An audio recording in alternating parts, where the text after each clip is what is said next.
City India news, महाराष्ट्रातील लोकप्रिय news channel.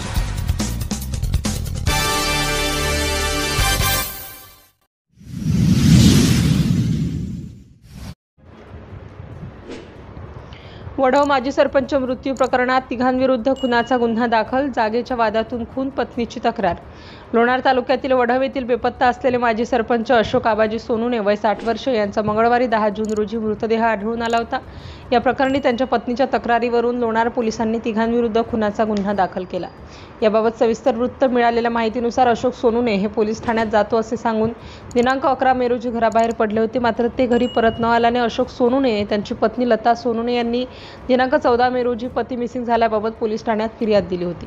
या दरम्यान मंगळवार दिनांक 10 जून रोजी शहरातील हिरडव रोडवरील मापारी गुरुकुल शाळेमागील टीनशेडमध्ये अशोक सोनूने यांचा मृतदेह कुजलेल्या अवस्थेत आढळून आला।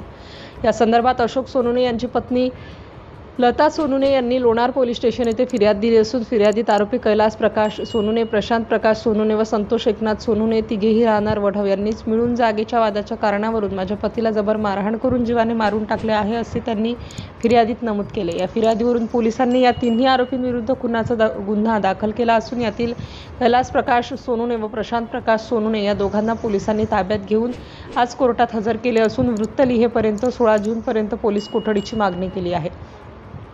सदर मागणी ही अधिक तपासासाठी केलेली आहे। अद्यापही सदरील गुन्ह्यातील संतोष एकनाथ सोनूने हा एक आरोपी फरार असून त्याबाबत तपास पोलीस करीत आहेत। सिटी इंडिया न्यूजसाठी प्रतिनिधी साहिल खान, उपसंपादक, बुलढाणा जिल्हा।